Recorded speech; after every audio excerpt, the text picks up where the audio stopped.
This is literally the most commonly asked question ever. Where do I find players for playing D&D or other tabletop role-playing games? The short answer is you're going to play with your friends, because friends are people we already know, we already trust, and we can be ourselves. As a result, it's going to be the most enjoyable and fun experience to play with friends we already have. And this is the part you're probably going to say, Jimmy, I don't have any friends. How am I supposed to find people for playing D&D? And this is the part I'm going to answer in the long form, which is you have to choose either to play in person or online.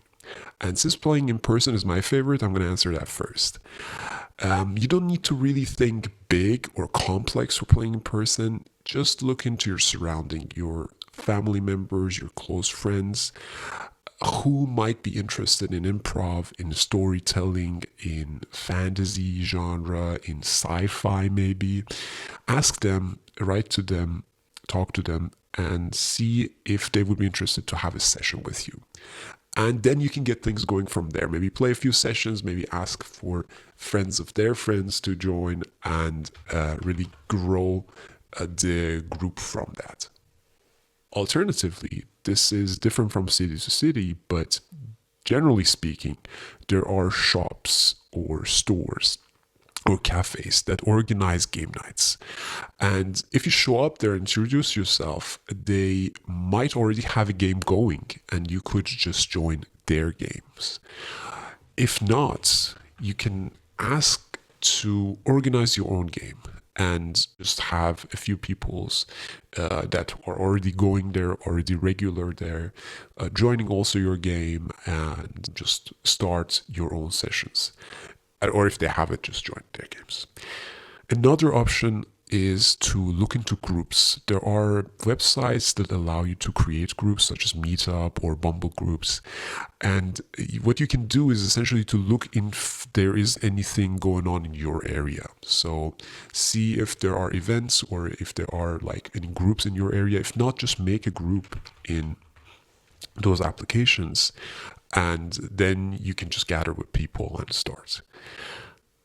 As a last resort, you can look into places that you go. For example, if you go to college or university or the place that you work, maybe create a flyer and just print it, print some detail about the game, what's in your mind, right? That there's some snacks, here's my email address, I would like to have a game going, and see if anybody answers you and joins for your game.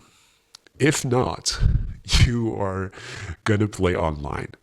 And this is a lot more streamlined. There are a lot of websites at this point. There are forums essentially that you can make an account and express that you would like to play so-and-so game. And there are already DMs that can take you, and you would, I don't know, play on Discord, or there are sometimes dedicated software that you can just use to play. And sometimes you also have to pay. It's like a subscription base, or like, I don't know, one-time payment to that game that you can essentially pay and then play for that certain story. It might be a one-time game, or it might be like a campaign of multiple sessions that you can join. If not, then the other easy option gonna be video games. There are games that use D&D mechanics, such as Baldur's Gate, for example, that's quite famous at this point, and they have matchmaking systems. So essentially you can join players online, and you can sometimes bring the friends you already have, or you might find people on that game and then you essentially play with random people, and then maybe make a group with them and continue the same game after. There are also other games that are inspired or mimic the D&D system, and you can also take a look at them. There's some on Steam or other websites, and essentially they either have parts of mechanics of tabletop games, tabletop RPG games, or they are inspired to kind of simulate that dungeon crawler or that type of video game. I hope that this video was helpful to you. If I missed any options, please write it down in the comments section. And if you enjoyed, please like, share, and subscribe. Thank you so much, and peace out.